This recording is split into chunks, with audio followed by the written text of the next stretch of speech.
Salut, c'est Ahmed. Vous écoutez Jugurtha Talks. Jugurtha Talks est un podcast qui raconte l'histoire de ces Français d'origine nord-africaine qui font bouger les lignes en France. Chaque mois, le micro est ouvert à des invités au parcours inspirant. Qu'ils soient universitaires, entrepreneurs sportifs ou artistes, leur histoire est là pour dérouler un narratif trop souvent absent. C'est celui de ces hommes et ces femmes qui façonnent et contribuent au destin de la France. Mon objectif est d'inspirer les futures générations à croire en elles et leur donner confiance dans leur capacité à être la meilleure version d'elles-mêmes.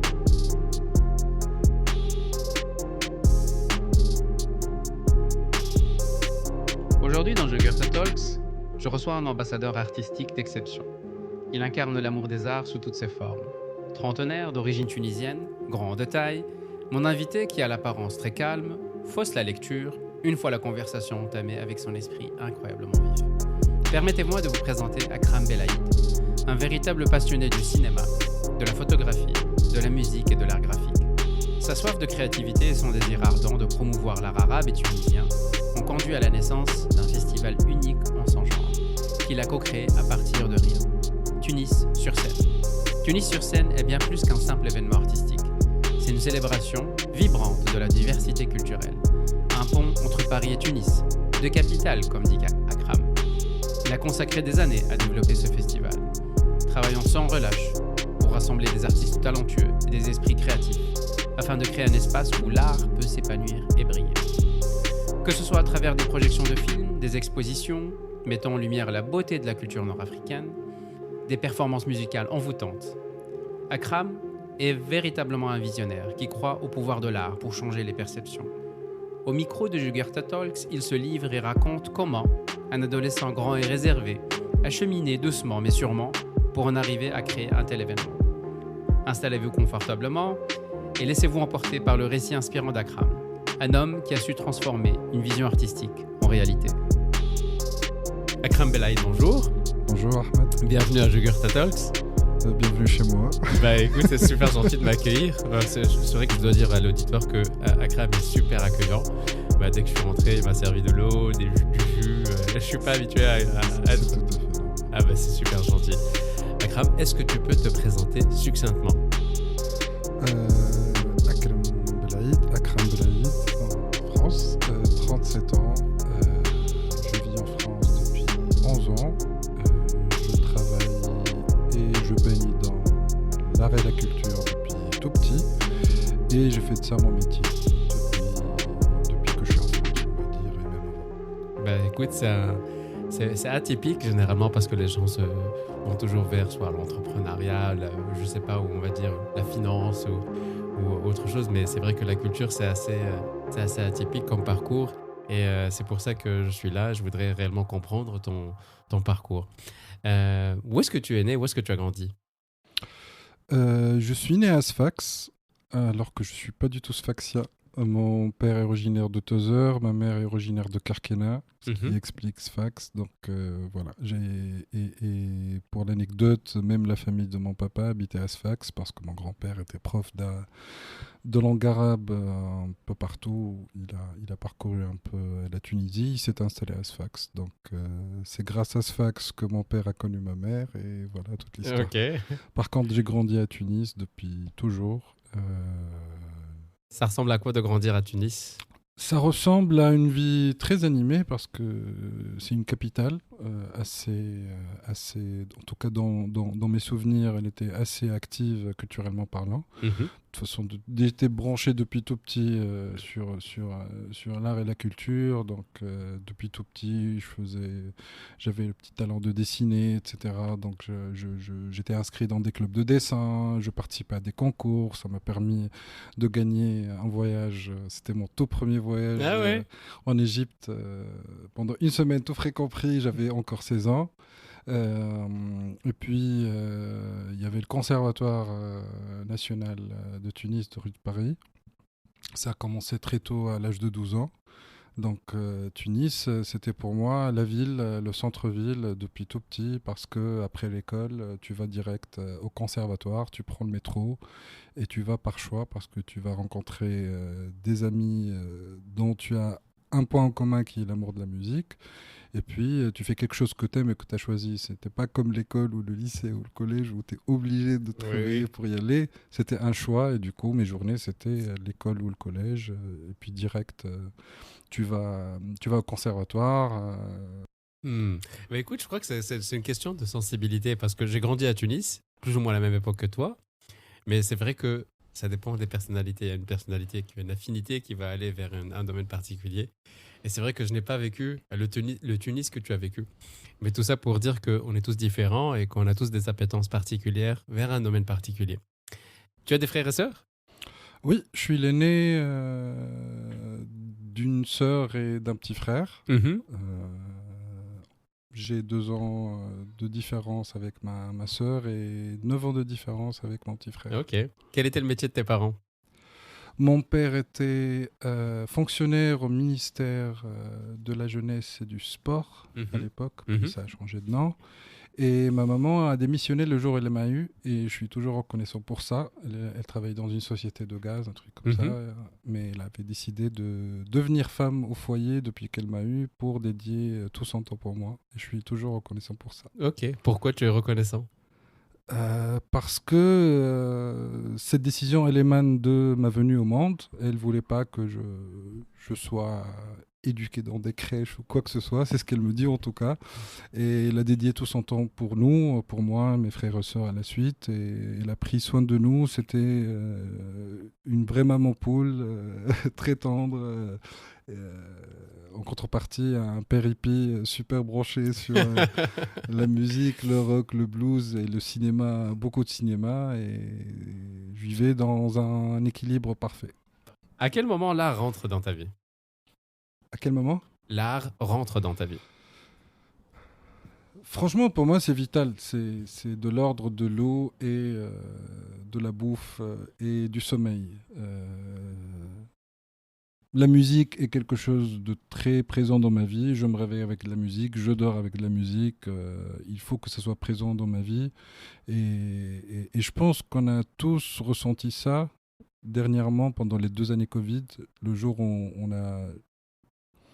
n'a plus eu accès à un concert par choix ou un festival par choix, et on était tombé en manque d'eux.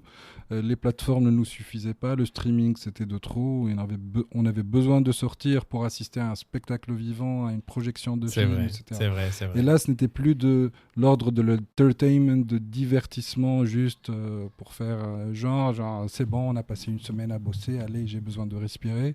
Non, c'était présent dans notre vie, chacun faisait des contenus, chacun faisait des chorégraphies chez lui, et chacun faisait des recettes, etc. On avait besoin de s'exprimer autrement, et c'est à travers l'art qu'on s'exprime, comme c'est comme toute définition de l'art, c'est s'exprimer après tout et passer un message. Et je pense que l'art, en tout cas, il a toujours été là, très très présent dans ma vie. Donc c'est quelque chose qui te définit? C'est quelque chose qui fait partie de ta personnalité, ou c'est quelque chose dont tu as besoin comme tout le monde?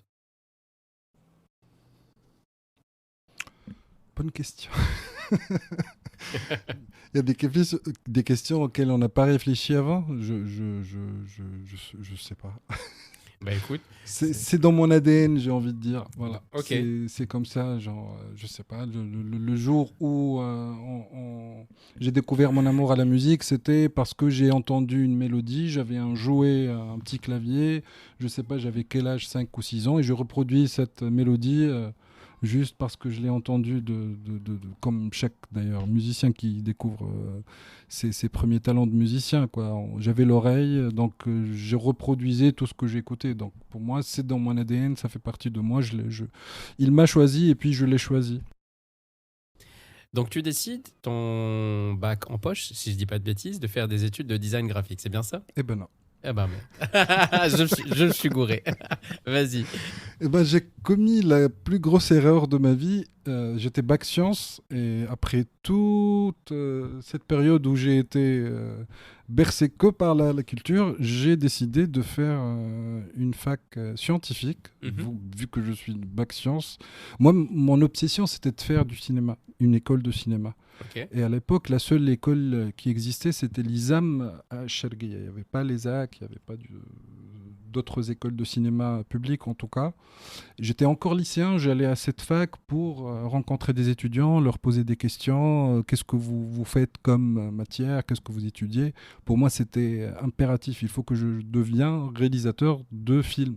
Le cinéma aussi, c'était l'autre amour en plus de la musique. Bref. Et ça m'a pas donné envie de faire cette école. En tout cas, le retour des étudiants à l'époque, c'était pas une école.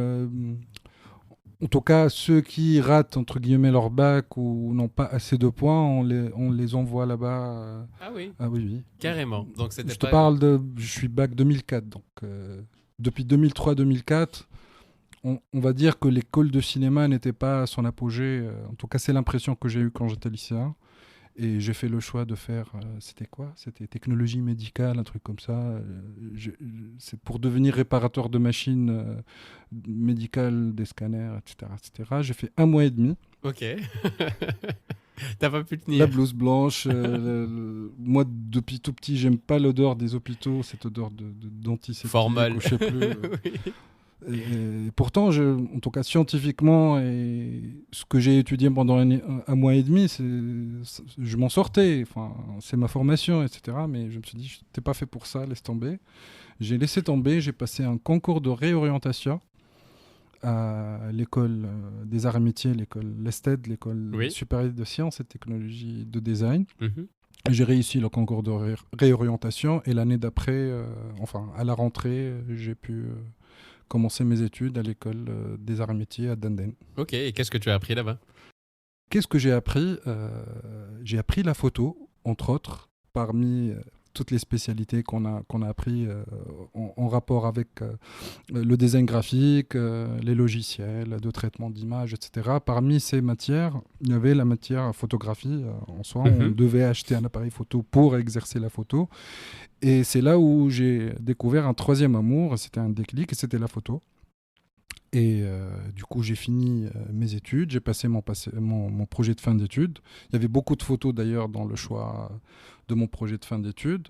Et j'avais décidé de ne pas devenir designer graphique, en tout cas de ne pas postuler, une fois que j'ai fini mes études, dans des agences de com pour devenir graphiste, faire de la charte graphique et traiter de tout ça, et de me consacrer à la photo. Ça veut dire, qu'est-ce que tu fais? Qu'est-ce que tu as fait? En fait, depuis tout étudiant, depuis qu'on a commencé à étudier la photo, les techniques, etc., on va dire que j'ai commencé à maîtriser la technique et l'art de la photographie, et je commençais à prendre des photos par-ci, par-là, à couvrir des événements, jusqu'à ce que je commençais à avoir une petite renommée, ou reconnue en tout cas dans le milieu artistique, et je commençais à couvrir des pièces de théâtre, des avant-premières. J'ai fait des plateaux de tournage comme photographe de plateau, j'ai fait des shootings pour des groupes, j'ai couvert pas mal d'événements et de concerts surtout, donc j'étais très proche de la scène artistique, des musiciens, j'étais musicien aussi. Tu aurais pu faire de la photo de mannequin ou que sais-je, mais tu as choisi réellement de faire de la photo qui est toujours liée un peu à ton amour de la musique, non? Exactement, et techniquement parlant, je considère que c'est la discipline la plus difficile à maîtriser. Pourquoi? En photo. En fait, ça c'est mon impression et ma définition, c'est que pendant un concert, tu ne maîtrises rien en fait. Tu n'as pas une maîtrise ou un contrôle sur la lumière du spectacle, sur les mouvements de la personne qui est en train de faire son show, etc. Donc voilà, tu dois t'adapter avec les conditions de la salle, que ce soit qu'elles sont bonnes ou pas, mais les conditions aussi du spectacle. Il faut être discret pendant les concerts. Il ne faut pas, quand on tente de photographier pendant la performance, il faut être discret aussi par rapport au public. Il ne faut pas qu'on te voie, il ne faut pas cacher quoi que ce soit. Donc c'était un exercice, c'est l'exercice le plus dur selon moi, photographiquement parlant, parce que tu dois prendre en considération ce qui est derrière toi, ce qui est devant toi, et prendre les meilleures photos pour transmettre ce qui s'est passé pendant cet événement, quoi. Tu as 6 expositions de photos à ton actif de 2009 à 2016, si je ne dis pas de bêtises.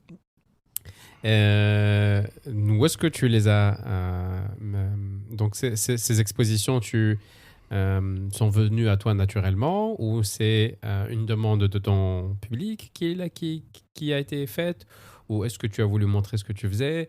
Comment ça s'est passé, ces expos?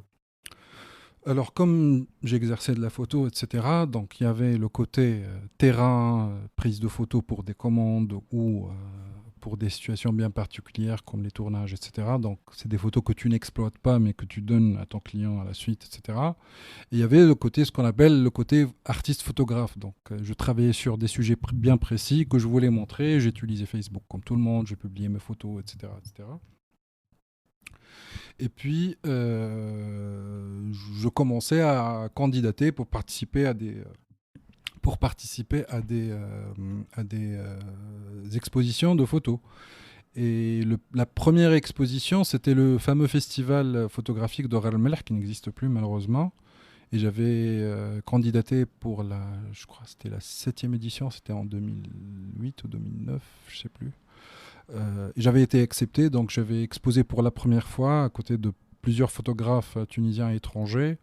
Et c'est grâce à l'époque au commissaire d'expo Hamididdin Bouali, qui est un très très bon ami, que j'ai exposé à la suite à Paris quand j'étais chargé de la culture à la Fondation de la Maison de Tunisie. Donc ça, c'était ma première expérience en tant qu'exposant. Donc c'était un appel ouvert à tous les photographes et j'ai été sélectionné. Puis il y avait une expo individuelle. Je tenais à la faire parce que c'était un mois avant que je vienne m'installer en France. Donc je savais que j'allais quitter le pays, que j'allais m'installer ici pour de bon, pour une date non définie. Et je voulais impérativement faire mon expo individuelle en Tunisie avant que je la quitte. Et ça, c'était ma première exposition et ma seule exposition individuelle. Et les autres expos dont tu parles, c'était dans le cadre des expositions du collectif Dégage. Et j'ai fait partie d'un collectif de photographes amateurs, 12 photographes. Et c'était les photographes qui avaient couvert la Révolution à l'époque. Donc c'était un hasard. La commande n'a pas précédé les photos. Donc on était dans les rues, comme tout le monde, pendant la Révolution. Je prenais des photos, je les postais sur Facebook. Quelqu'un m'a contacté une fois. Il m'a dit qu'il y a une commissaire d'exposition. Et c'est la deuxième personne dans ma vie à laquelle je suis très reconnaissant, qui s'appelle Leila Suissi, et qui cherchait des photographes tunisiens pour leur organiser une série d'expositions dans le monde. Et grâce à elle, j'ai exposé pour la première fois à l'étranger dans le cadre de ce collectif à Paris, en 2011, en mai 2011, à l'Institut de Monde Arabe. Et ces photos et cette exposition a fait le tour du monde après, un peu partout en Europe, même je crois aux États-Unis, etc. Donc j'étais présent physiquement dans l'Expo de Lima à Paris en 2011 et c'était le premier déclic qui m'a donné envie de venir m'installer en France parce que j'ai jamais eu ça comme objectif, en tout cas. Une fois, j'étais bien en Tunisie après la Révolution, c'était l'euphorie, etc. Donc à un moment donné, je ne pensais même pas à partir. Et voilà. Donc, Après, la réalité revient. Ouais. Mais je voudrais revenir sur un point en particulier. Beaucoup de jeunes ont une attirance pour le monde artistique, mais ils ne s'engagent pas dans cette voie de peur de ne pas trouver de débouchés. Qu'est-ce que tu penses de cette manière de penser ? J'ai pas envie de donner l'impression que je suis un modèle à suivre ou que j'ai Non, mais je veux quand même ta manière de penser. Ouais, comment tu vois ça en fait? Parce que j'imagine que tu entends souvent cet argument, genre oui, mais ne fais pas de la photo parce que tu peux pas être photographe, tu ne fais pas de la danse, tu peux pas être danseur, ne fais pas de la musique, tu peux pas être musicien. Qu'est-ce que cette manière de penser, est-ce qu'elle est toujours valide pour 2023, pour des jeunes aujourd'hui qui sont nés dans cette époque? Non, mais justement, c'est ce que j'essaie de dire, c'est que il n'y a pas un conseil à donner par rapport à ça. Étant quelqu'un d'instinctif, des fois, je ne raisonne pas beaucoup quand j'ai envie de faire quelque chose. Donc, du moment où j'ai l'envie et la passion de faire quelque chose, je dois l'atteindre, je dois la finir. Donc, le jour où j'avais envie, où j'ai eu une déclic de m'installer en France et qu'il fallait tout plaquer malgré... tout était bien, enfin j'étais bien dans ma zone de confort en tout cas. J'ai tout plaqué, je suis venu, j'avais aucune garantie, j'avais pas de promesse d'embauche, j'avais pas de logement, j'avais rien du tout. J'ai eu juste une carte compétences et talents à l'époque, aujourd'hui ça s'appelle carte passeport talent. Et c'était juste un séjour légal, quoi. J'avais le droit de rester sur le territoire français, mais rien d'autre. Après, donc, j'ai foncé. Donc, j'ai envie de dire que des fois, trop réfléchir, trop penser à couvrir ses arrières avant de prendre un certain risque, non, des fois, il faut sauter et construire son parachute pendant sa chute. Donc, j'ai entendu ça d'ailleurs dans ton dernier podcast. Et voilà. Quand tu t'es installé ici, tu peux me raconter les débuts, comment tu as commencé, qu'est-ce que tu as fait, où est-ce que tu as habité, quel travail tu as fait? J'avais mon sac à dos, un titre valide de 3 mois. Il fallait faire la procédure pour avoir 3 ans renouvelables Mhm. et 1 000 € d'économie. Et c'était ce qui me restait des tableaux que j'ai vendus pendant mon expo individuelle un mois à l'avant. Donc, j'avais pas vraiment les moyens. J'avais pas du tout les moyens pour venir m'installer. J'avais un pote qui vivait déjà en France, qui est venu après son bac. Il m'a dit je peux t'héberger pendant un mois. Et c'est tout. Et je suis venu. Mon pote, qui est toujours mon pote, il m'a hébergé pendant un mois au Marais. Et j'ai fait la procédure. J'ai eu mon visa de 3 ans. J'avais une promesse de stage dans un studio photo à Paris. Il m'avait donné le choix de le passer soit en juin, et j'arrivais le 12 juin, il voulait que je commence mon stage le 13 juin, ou en septembre. Je leur ai dit en septembre, le temps que je règle mes papiers, etc. Sauf que septembre arrivait, j'avais plus d'économie, j'avais un mois de loyer, de sous-loyer à payer, et il me fallait des revenus. Et il fallait que je trouve tout de suite un boulot pour avoir des revenus. Donc je me suis présenté le jour où je devais commencer mon stage. C'était un grand studio photo à Paris. Je leur ai raconté l'histoire. Ils m'ont dit écoute, on ne peut pas te retenir, on comprend ta situation et tu peux revenir quand tu veux pour passer ce stage. Et j'avais 1 semaine pour trouver une solution. Soit je trouvais dans l'immédiat un boulot payé pour continuer de rester en France, soit je rentrais à Tunis. Et j'avais trouvé un travail au Black. Mais je ne me suis pas éloigné de mon corps de domaine, c'était dans un labo photo. Ok.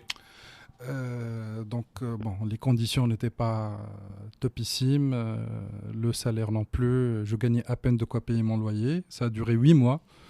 Mais voilà, je suis quand même resté plus que prévu, parce qu'à tout moment, je pouvais rentrer parce que j'avais plus rien. J'étais juste en règle. J'étais comme les hareg, comme on dit. mais ce que je dis toujours, c'est que j'étais un hareg, mais avec un titre de séjour. C'était vraiment ça. Oui. Pour les personnes qui ne connaissent pas ce terme, ça veut dire simplement sans papier, en fait. Oui, c'est ça. Et voilà, donc jusqu'à ce que je trouve une offre d'emploi à laquelle j'ai postulé. Et c'était mon premier boulot en tant que salarié avec un contrat. J'ai commencé avec un CDD, puis c'était un CDI. Ça, c'était à la fondation de la Maison de Tunisie? Exactement. Ok. Donc, il y avait une offre d'emploi. Une très bonne amie m'avait dit t'as pas vu une offre d'emploi qui tourne un peu? C'était à la fondation. Elle m'a dit j'ai lu le descriptif, c'est du sur-mesure pour toi. Et effectivement, quand j'ai lu... Et qu'est-ce que tu as fait là-bas? Alors, techniquement, j'étais le chargé de la programmation culturelle et de la communication à la Fondation de la Maison de Tunisie. C'était la première fois qu'ils créent ce poste. Donc, pour ceux qui ne savent pas, la Fondation de la Maison de Tunisie, c'est une résidence universitaire située à la Cité internationale, à la CIUP, à la Cité universitaire internationale de Paris. Et c'est un complexe où il y a une trentaine de résidences universitaires des pays de partout dans le monde. Il y a plus de 40 nationalités, plus de 8000 résidents sur place. Donc voilà, il y avait cette offre d'emploi, ils ont créé ce poste, il y avait tout à faire et le poste me correspondait. Ils cherchaient quelqu'un qui fait partie du milieu artistique, qui a une expérience dans l'organisation d'événements et qui est un peu polyvalent, qui a des connaissances de graphiste pour réaliser les affiches, qui connaît du monde, qui a un peu de savoir-faire, etc. En tout cas, c'était un couteau suisse. Pour toi. Tu y as passé 5 ans. Ouais. Après, donc, si je te ramène à cette période et au bout de 5 ans à ce poste-là, Qu'est-ce que tu as appris réellement? L'expérience de commencer un projet à zéro, parce que on pouvait partir sur une programmation assez simple pour des étudiants qui sont sur place, qui ne dépassent pas les 200 personnes, leur proposer quelque chose qui occupe leur quotidien en dehors des études. Mhm. Sauf que étant quelqu'un qui venait du monde artistique, qui connaît tout le monde, qui avait beaucoup d'ambition et des idées surtout, j'étais assez créatif en tout cas en termes d'idées et j'avais un terrain brut que je pouvais exploiter comme je voulais. Après, j'avais une direction qui recadrait, qui avait aussi son mot à dire, etc. Mais j'ai pu et j'ai su, avec le temps, la convaincre de mes idées. Et l'idée, c'était de faire de ce lieu un lieu dynamique, un lieu de rencontre, une maison de culture qui n'existe pas, qui n'existe toujours pas en France. Est-ce que tu sais qu'il n'y a pas de maison de culture tunisienne en France qui existe? Ah bah non, je savais pas. Alors qu'en Tunisie, on a le centre culturel français, espagnol, chinois, coréen, iranien, etc., etc. Et c'est un projet qui se remet toujours sur la table par les ambassadeurs, mais qui n'a jamais... Parce que réellement, conclu. le problème, c'est que après, j'y viendrai, j'ai une question à te poser par rapport à la culture et qu'est-ce qu'on entend par la culture et quelle est la culture réellement tunisienne, où est-ce qu'elle se... Pas que tunisienne, mais nord-africaine et orientale finalement. Parce que c'est un débat à la limite qui doit avoir lieu et une discussion qui doit avoir lieu parce que, par exemple, si je prends le cas de... je sais pas, si je vais sur Google et je mets culture orientale, ou alors, je sais pas, moi, je mets art oriental ou peinture orientale, ben, je vais classiquement trouver voilà, des femmes nues à côté de tapis et d'épices. Typiquement, les peintures de Jean-Léo Gérôme. C'est un peu désuet. Et c'est un peu ce que j'ai lu dans le livre, je sais pas si tu connais le livre L'orientalisme de Edward Said. C'est un peu ce clash des civilisations finalement, c'est entre l'Orient et l'Occident. Et il y a toujours, on va dire, une représentation un peu désuète et oubliée de l'art oriental. Alors que finalement, l'art oriental actuel, il est décomplexé, il est urbain, il est neuf, il est jazzy. Et finalement, quand on représente ça en France ou en Europe, il y a comme une sorte de clash. Et que les Français, du moins, ou les Européens, n'arrivent pas à intégrer que parfois cet art-là, c'est de l'art oriental. Et c'est un art nouveau.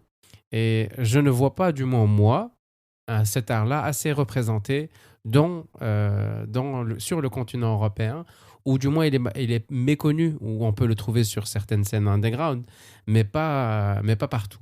Je sais pas ce que tu en penses. Certainement, certainement. D'ailleurs, si aujourd'hui j'ai créé un projet qui s'appelle Tunis sur scène et qui a cette prétention de représenter la scène alternative arabe dans toute sa pluralité, arabe, africaine, méditerranéenne et spécialement tunisienne, mais pas que Mais tunisienne. je voudrais pas que tu partes sur la Tunis sur scène parce que j'ai beaucoup de questions sur Tunis sur scène.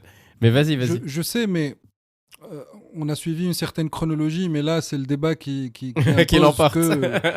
parce que je vais pas parler, je vais pas répondre à cette question avec la casquette de 2013 de la C'est Maison clair, Tunisie jusqu'à c'est clair. 2018, parce que l'idée de base n'était pas de changer quelque chose dans le paysage parisien ou français. Quand j'étais recruté là-bas, c'était un projet brut, un poste nouveau. Il n'y avait pas d'objectif bien spécifique. C'était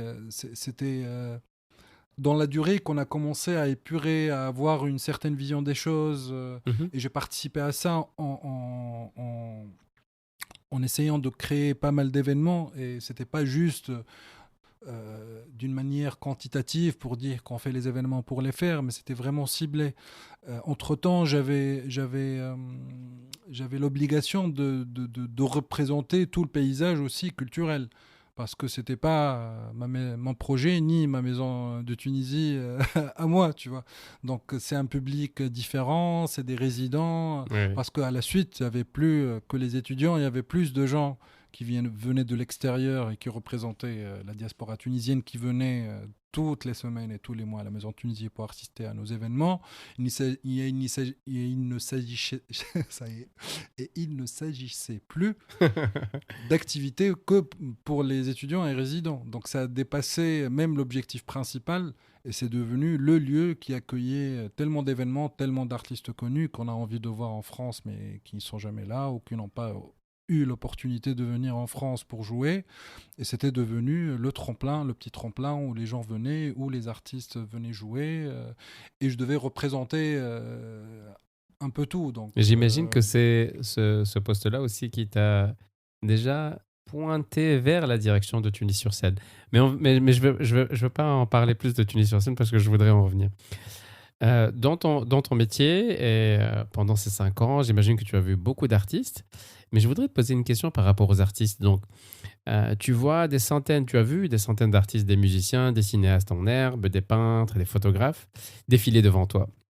Selon toi, qu'est-ce qu'un artiste accomplit et qu'est-ce qu'un artiste réussit?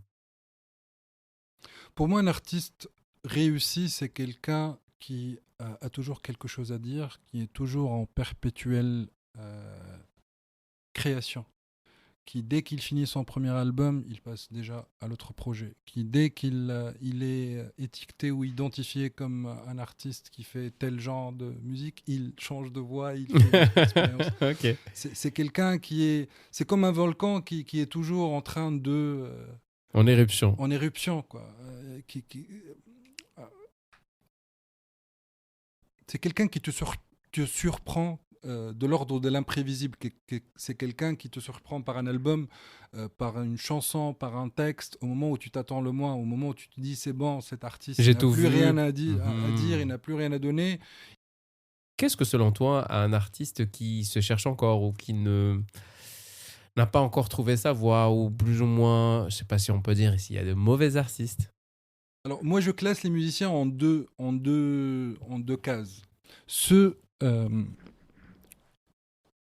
qui savent ce qu'ils veulent et ceux qui veulent faire ce que veulent les autres. Ok.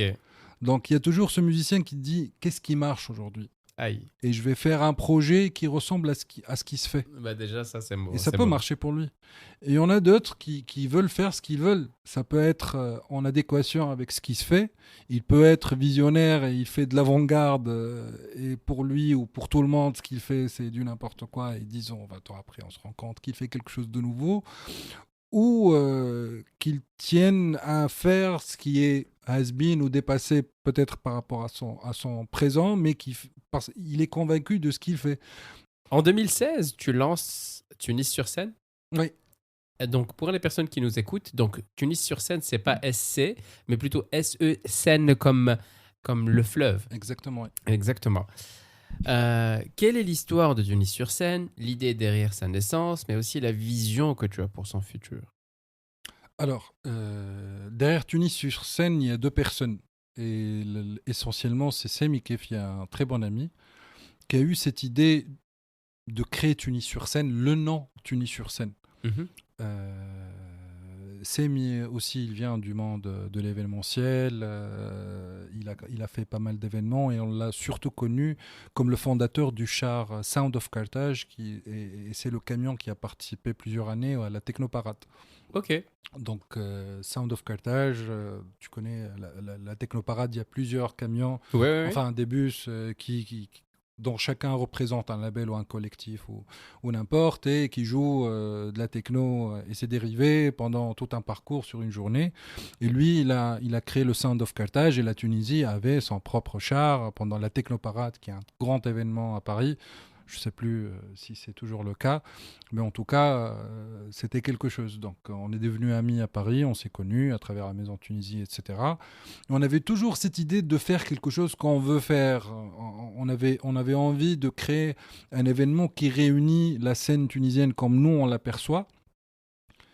Et il n'y avait pas cet événement ou ce festival qui était à l'image de ce qu'on voulait faire, en tout cas. Et à l'époque, et c'est toujours le cas, on dépendait que des sponsors, on dépendait des financements pour créer un événement d'envergure, en tout cas comme nous on le percevait. Donc de base, lui, il a eu cette idée de nom. Il a créé une page Facebook On n'avait aucune définition ni de vision de Tunis-sur-Seine. La page est devenue virale, tout le monde s'abonnait. La légende dit que c'est un festival qui va se faire sur les quais à Paris, avec de l'artisanat, avec des concerts. Ça, c'est ce qu'on écoutait. Ça, c'est le feedback des gens. A priori, ça coïncidait avec C'était une chambre vide qui faisait une on réverbération. n'avait rien décidé à l'époque. On voyait des commentaires, on voyait des gens partager, venez, c'est un festival, machin. Alors que nous, on savait pas c'était quoi. On savait que c'était un événement qui allait réunir la scène alternative tunisienne d'une certaine manière, avec plusieurs disciplines. On n'avait pas une idée du truc. Mais la page nous a donné l'envie de créer cette chose, quoi, parce que c'était devenu viral à un moment. Et de mémoire, ça coïncidait avec un autre événement que l'ambassade avait organisé aussi sur les quais, mais c'était le tout contraire de ce qu'on voulait faire. En tout cas, c'était Oui. très folklorique, trop kitsch. Maintenant, j'ose le dire, parce qu'à l'époque, on se cachait. Personne ne savait qui était derrière Tunis-sur-Seine. Des gens appelaient, il y avait même un article, je crois, parce qu'on avait annoncé une date pour annoncer le programme. Nous, on n'était pas prêts, on était tous deux, on essayait par-ci par-là de trouver des artistes. Une fois, on avait décidé du programme, etc. Il y avait un article qui disait c'est quoi cette arnaque, ils n'ont rien annoncé. Bref, donc c'était vraiment trop fun parce que personne ne savait qui était derrière cet événement. Il y avait juste tout le monde qui avait décidé de quoi c'était cet événement, et nous on jouait avec des posts genre la Tunisie, machin. Bref. Et puis on va dire que j'étais le directeur artistique de Tunis-sur-Seine. Donc j'ai donné une démarche à ce festival. On a fait en gros 9 événements dans 5 lieux différents sur 3 jours à Paris, avec plus de 25 artistes. Tout le monde a joué gratuitement. Les espaces, on les a eu gratuitement à cause de personnes qu'on connaissait ou de personnes qui connaissaient des personnes. Donc, on a fait du stand-up, on a fait des performances électroniques, on avait une expo photo d'Henri Tibi, de La Goulette et de Khaireddine des années 60-70. On avait une projection de film. On a fait des talks avec la Tuge autour de la musique électronique. On a fait un concert de clôture aux Chinois à Montreuil avec pas mal de groupes acoustiques, du reggae, du blues, du rock, du pop, et ça a très bien marché. Et puis c'est tout, c'était un coup de tête. Oui. C'était un challenge. Je voudrais prendre une minute et ça s'est arrêté en 2016. Quoi. Bah, je voudrais prendre une minute pour saluer l'effort déjà de 1 et de 2 pour les auditeurs, pour n'importe quelle personne qui souhaite lancer quoi que ce soit, qui se dit voilà, je lance pas ça parce que j'ai pas l'argent. Ou alors, voilà, il me faut du financement pour que je fasse... En fait, c'est du bootstrapping, là, ce que toi et ton associé avez fait. C'est que vous avez déjà vérifié qu'il y avait réellement un besoin. Et de 2, vous avez créé l'événement à partir de rien. Tout était gratuit, donc que ce soit les musiciens ou l'endroit. Donc, ça veut dire que parfois, il faut simplement aller frapper aux portes, oser, demander. Et généralement, les personnes, quand on demande... La majorité du temps, ils sont prêts à aider si la cause leur parle et qu'elle résonne avec eux. Donc, un grand bravo pour cette initiative. Tu as eu la confirmation, toi et ton associé. Donc, il s'appelle Samy, c'est ça ? Samy Kefi. Donc, avec Samy, ton associé, vous avez eu la confirmation en 2016. Ça a marché. À partir de quand Tunis-sur-Seine est devenu un tout petit peu plus, entre guillemets, professionnel ? Ou du moins plus ou moins cadré avec l'association qui a été créée. À partir de quel moment il y a eu cette bascule-là ? Cette bascule, pardon. À partir du moment où j'ai tout perdu. Et je vais le dire bizarrement, grâce au Covid. Et pas à cause du Covid. Ok. Parce qu'entre-temps, il s'est passé des choses dans ma vie professionnelle. Tunis-sur-Seine, c'était vraiment un coup de tête, un challenge qu'on a réussi avec un pote en 2016. Et puis ça s'est arrêté là. Et à chaque fois, il m'appelait, on discutait. Il me dit ça te dit quand on le refait ? Je lui dis oui, je suis chaud, on le fait. Et puis il n'y avait rien. Il fallait que quelqu'un motive quelqu'un. Et on était occupés par nos professions, par notre vie, etc. Parce que faire un festival demande au moins 9 mois, voire une année de préparation. Il fallait dédier beaucoup de temps pour le faire et on n'était surtout pas disponible pour le faire, quoi. Et entre-temps, après la Maison de Tunisie, j'ai eu pas mal d'autres expériences, des hauts et des bas, etc. Je me suis retrouvé à Tunis 8 ans après être en France. J'ai décidé de rentrer à Tunis pour passer une année.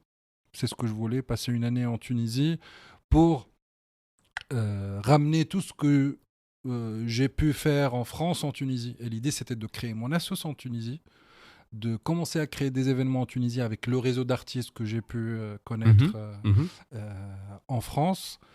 Euh, et c'est ce qui a été fait. Je suis rentré à Tunis en décembre 2019. J'ai occupé le poste de responsable de programmation à la Maison de l'Image, qui était une structure privée culturelle.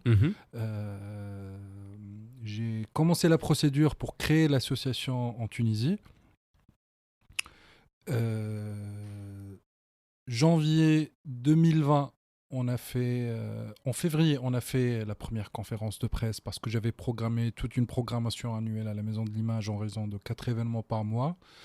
Mars, le Covid est là.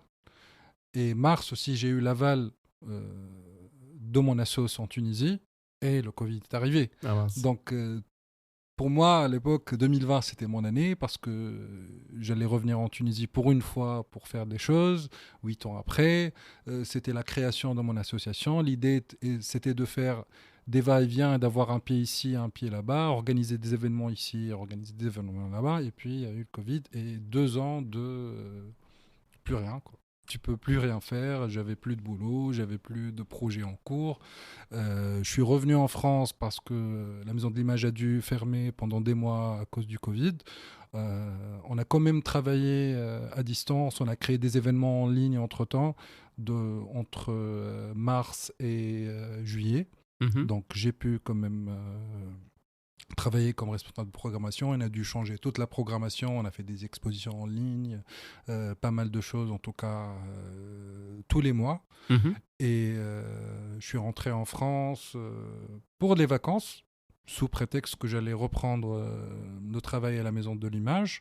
Sauf que les chiffres ont repris, la hausse des cas, etc. Donc la Maison de l'Image a dû refermer ses portes. Et j'ai décidé de rester en France et de créer Tunis-sur-Seine. Et c'était pendant le confinement. Je cogitais comment j'allais m'en sortir.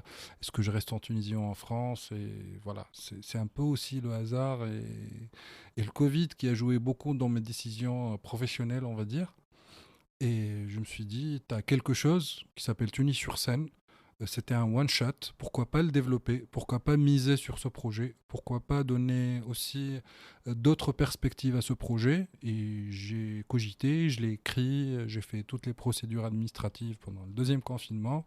Une fois on a fini, j'ai foncé, j'ai commencé à créer mes propres événements dans la douleur parce que il fallait réunir la communauté, il fallait rafraîchir aussi les gens qui connaissaient Tunis-sur-Seine, il fallait avoir des grandes lignes, des axes bien définis, trouver des financements, etc. Donc beaucoup, beaucoup de sacrifices depuis 2021 jusqu'à ce jour. Et comme c'était pas assez, il fallait que je reprenne le festival, qui demande aussi beaucoup de travail, beaucoup de financement. Et je vais dire qu'on a réussi à ressusciter le festival et on a repris la deuxième édition l'année dernière, en 2022. Et c'était un très très bel événement en tout cas. On a fait 11 concerts en une journée. Avec pas mal d'invités du monde arabe, pas mal d'artistes tunisiens connus ou issus de la scène émergente, qui ne sont pas assez connus, mais qui ont fait de très belles performances. Et c'était fin juillet, alors que tout le monde était en Tunisie en vacances. On a quand même réussi à réunir plus de 750 personnes ce jour-là. Wow. Il y avait un marché d'exposants, des jeux, des food trucks, des ateliers, des assos. Et voilà, c'était un gros risque parce que c'était un sacré budget pour une assoce qui avait 0 fonds dans sa caisse. Mais voilà. Et comme c'était pas assez, il fallait que je continue la 3e édition, que je fasse 2 jours au lieu de 1 jour, que je fasse 13 à 14 concerts au lieu de 11 concerts. Il n'y a toujours pas assez de financement. Mais voilà, on est là. Bah, il faut. Quel est le plus grand obstacle que tu as rencontré pour créer Tunis-sur-Seine? Alors, en soi, c'était pas un obstacle. Alors, la base, c'était de trouver un lieu partenaire. Un lieu partenaire qui croit en toi alors que tu es un projet qui commence à peine, que tu es une assoce à but non lucratif qui commence à peine. Quand je dis commence à peine, c'est que tu ramènes pas 2000 personnes pendant chaque événement. Donc, te faut du temps pour te faire reconnaître, pour commencer à rayonner dans une ville où chaque jour, chaque week-end, il y a une centaine d'événements. Et ce lieu partenaire que j'ai trouvé, qui a cru en moi, qui a misé sur Tunis-sur-Seine, qui a continué l'expérience parce qu'on avait fait des événements avec eux avant le festival et l'événement était super déficitaire. Ils ont dit on continue, on t'encourage, on fera un deuxième événement avec toi et le déficit que tu as eu, on va le combler. Waouh. Voilà. Donc, ils ont réellement cru en toi. Donc, c'était pas un obstacle parce que moi, j'ai toqué à cette porte. Donc, je leur ai présenté le projet, je leur ai parlé de Tunis-sur-Seine, de ce que j'ai envie de faire, de ce que je suis en train de faire et de mes objectifs, etc. Eux, ils commençaient aussi à peine. En tout cas, le lieu commence à peine. C'est le point fort d'Aubervilliers. C'est un lieu spécialisé dans les musiques du monde. L'équipe a une carrière dans la programmation des musiques du monde parce que c'est aussi l'équipe du festival Ville des musiques du monde. Mais c'est leur nouveau projet. Le lieu, c'est leur nouveau projet. Ils se sont installés à Aubervilliers. Ils ont un grand chapiteau et une grande halle externe, etc. Et ils commençaient à peine leur programmation. Et j'étais l'un des premiers à faire des partenariats avec eux. Et du coup, on a commencé ensemble à faire les choses. En tout cas, nos points en commun, c'était eux, leur expérience précédente, parce qu'ils venaient pas de nulle part, et moi aussi, parce que le projet commence à peine, mais moi, j'avais mon bagage, mon réseau, ma vision des choses, etc. Donc, j'ai envie de dire, encore une fois, une question à laquelle j'ai jamais réfléchi, c'est peut-être l'obstacle que j'aurais pu avoir, c'est un lieu, un partenaire qui a confiance en toi. Et même si tu commences à peine ou que tu ramènes pas, parce qu'à Paris, c'est ça. Est-ce que tu es rentable ou pas? Est-ce que tu me ramènes des gens ou pas? Comme ça, on peut faire n'importe quel deal que tu veux. Une fois que tu commences à peine, que tu essayes de trouver ta place à Paris, tu loues. On ne fait pas de partenariat, on ne fait pas de coprod, on ne fait pas de coréa. Et je pense que c'est l'obstacle que j'ai pu avoir, mais que tu as surmonté quand même, parce que tu as un partenaire qui a cru en toi. Voilà. Donc là, Tunis-sur-Seine va se refaire pour l'année 2023. Est-ce que tu peux me rappeler les dates? Alors, ce sera le 7-8 juillet. Okay. Dans 5 semaines à peu près. Ok. C'est un vendredi-samedi. Ce sera sur 2 jours. Le premier jour, c'est plus ciblé fête à argent de la nuit. Donc, ce sera un format club de minuit à 6 heures. Ah, ça commence à minuit. Exactement. Eh ben. De minuit à 6 heures, sur les quais de Seine, au 13e, au Petit Bas. Ok. Avec, on va dire, la crème de la scène électronique arabe. Il y a 2 sommités, on va dire. Azouti Walin, qui est franco-tunisienne, qui est super connue en Angleterre, qui joue un peu partout dans le festival, mais méconnue, on va dire, pour la masse. Liliane Schlel, qui est aussi une musicienne productrice électronique libanaise, qui joue partout dans le monde, qui fait des lives de malades, des créations sonores à découvrir en tout cas.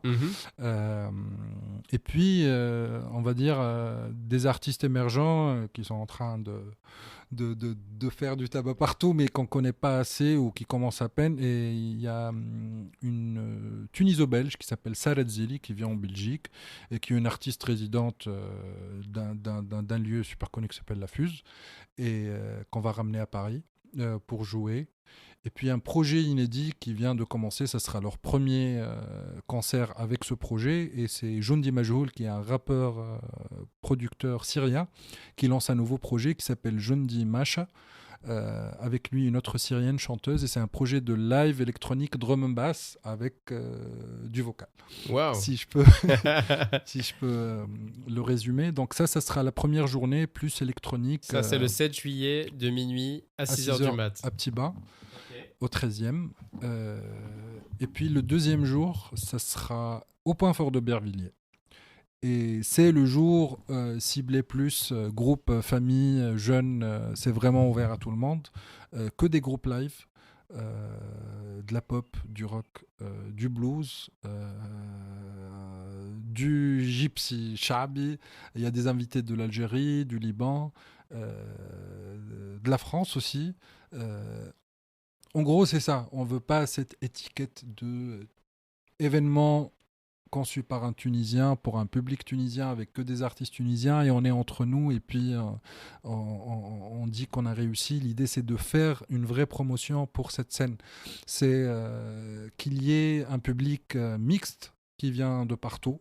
On s'en fout de quelle origine il est, parce que la musique est universelle. Dans le programme du 10e jour, il y a un Tunisien qui fait du blues à l'américaine. Si tu l'écoutes, on ne dirait pas un Tunisien, mais il fait du blues. Et il y a des groupes qui ne sont pas essentiellement peut-être d'origine maghrébine, mais qui font une musique assez orientale, mais qui sont issus d'autres... Bien sûr. Donc, Mais aussi, c'est l'ADN de la Tunisie. Je conseille à beaucoup de personnes de lire le livre de Habib Oularès qui s'appelle L'histoire de la Tunisie. Et c'est vraiment une découverte quand j'ai lu ce qu'il avait dit sur la Tunisie, qui était, un journaliste lui dit, est-ce que c'est le carrefour des civilisations? On lui dit non, non, non. C'est l'écrin où plusieurs métals ont été fondus pour créer un alliage qui s'appelle le tunisien. En fait, on est un mélange. Et le tunisien même est un mélange. Donc Tunis-sur-Seine est un appel finalement à l'ouverture. La Tunisie est un appel à l'ouverture. Ce n'a jamais été un peuple qui a été fermé ou voilà, entre nous.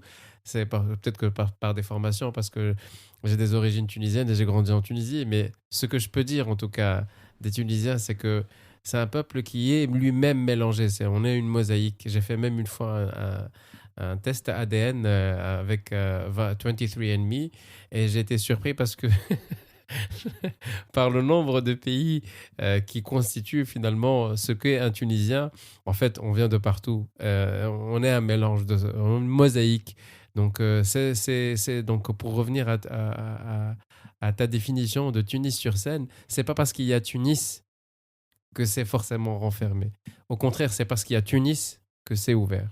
Non, mais c'est l'idée du nom aussi. Si on dit Tunis, c'est une capitale. Si on dit Seine, par défaut, c'est pareil. C'est une capitale. Et ces deux capitales, historiquement, et même de nos jours, ils sont connus par le fait d'être des métropoles qui contiennent tellement de mélanges et tellement de nationalités. Et Tunis, étant capitale, regorgé d'autres nationalités. Il y avait des Siciliens, il y avait des Maltais, il y avait des Juifs tunisiens, il y avait des Tunisiens, il y avait, je sais pas, c'est un mélange de tout. Et puis Paris, pareil, aujourd'hui, on est un mélange de tout. Donc l'idée, c'était ça. C'était deux capitales, deux métropoles, deux pays. Et Tunis-sur-Seine, c'est ce pan, c'est Oui. ce pan qui connecte les deux rives, en fait. Oui. D'où cette prétention de représenter et le Maghreb, et le monde arabe, et les Méditerranées, parce que c'est un peu ça. On essaye d'être ce phare qui met la lumière sur des projets un peu méconnus, qui méritent d'être là, qui méritent d'avoir leur place, et de passer, de véhiculer leur message et la musique. Et pour revenir au programme, parce que je tiens à parler des détails de cette belle journée, donc il y aura les concerts, il y aura deux scènes, une scène extérieure, une scène intérieure. Et puis tu as un concert qui commence, dès qu'il finit, l'autre concert commence dans l'autre scène. Donc on risque pas de rater aucune performance. Il y aura au moins 8-9 concerts. Il y aura 9 concerts précisément ce jour-là.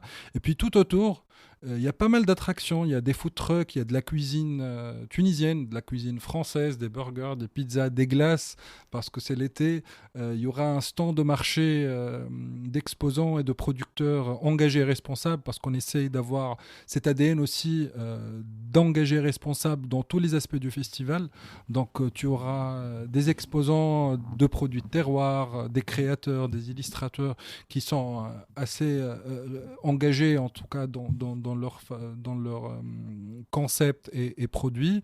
Il y aura des ateliers et des jeux, et on a pensé aux petits comme aux grands. Donc il y a une association qui s'appelle Temps Libre qui recycle et qui répare les jeux.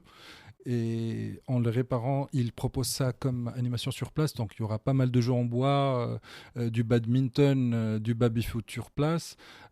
Donc on a parlé du party-foot, il y aura du choix pour manger sur place et pouvoir passer la journée tout en étant autonome. Il y aura aussi, j'ai dit, des ateliers. Donc il y aura aussi un atelier VR. Et c'est une start-up qui fait l'expérience immersive d'un migrant qui traverse les frontières. Et là, on aura la possibilité de tester le VR et de tester une expérience d'un migrant et comment il traverse. Parce qu'essentiellement, on travaille sur les artistes aussi en exil qui ont quitté leur pays pour venir performer, etc.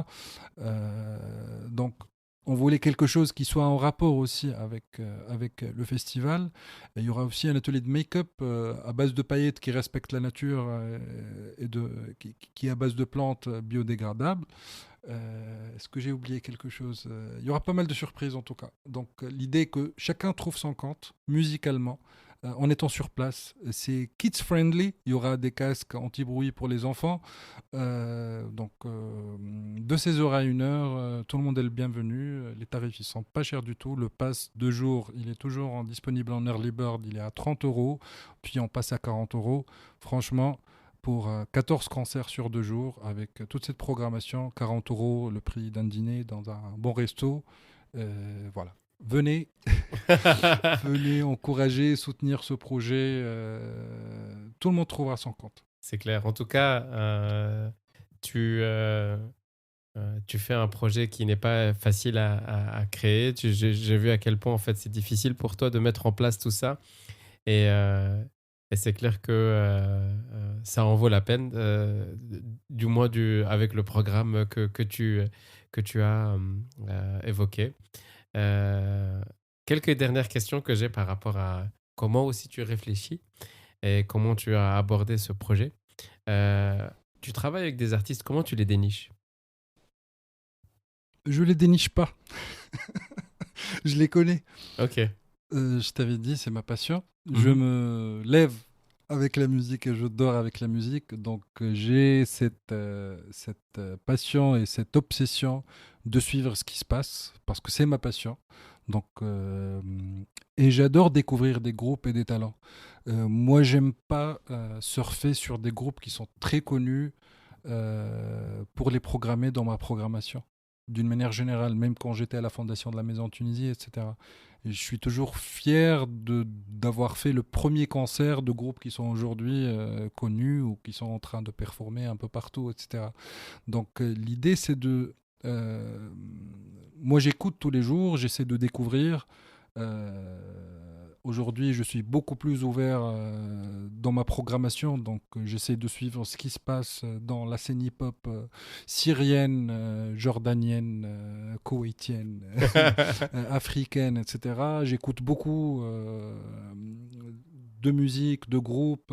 Je vois des groupes qui se créent, je vois des groupes qui sont en train de changer ou de faire des connexions avec d'autres groupes. Parfois, je suis à l'origine de quelques connexions pour... enfin, c'est l'idée aussi d'après pour Tunis-sur-Seine, c'est de devenir une plateforme de connexion pour créer de nouveaux projets, pour produire de nouveaux projets, pour encadrer des artistes émergents ou des artistes qui viennent d'arriver en France, qui ont une carrière ou pas, mais pour les bien soutenir et encadrer sur place ici. Donc aujourd'hui, on a même envie de créer de nouveaux projets, de créer des connexions, de produire des résidences artistiques, de produire des albums, de devenir un label. Tout est possible. Tout est possible. L'axe principal, c'est ça, c'est la promotion des talents nouveaux ou anciens, confirmés ou émergents, du moment où ils produisent leur propre musique.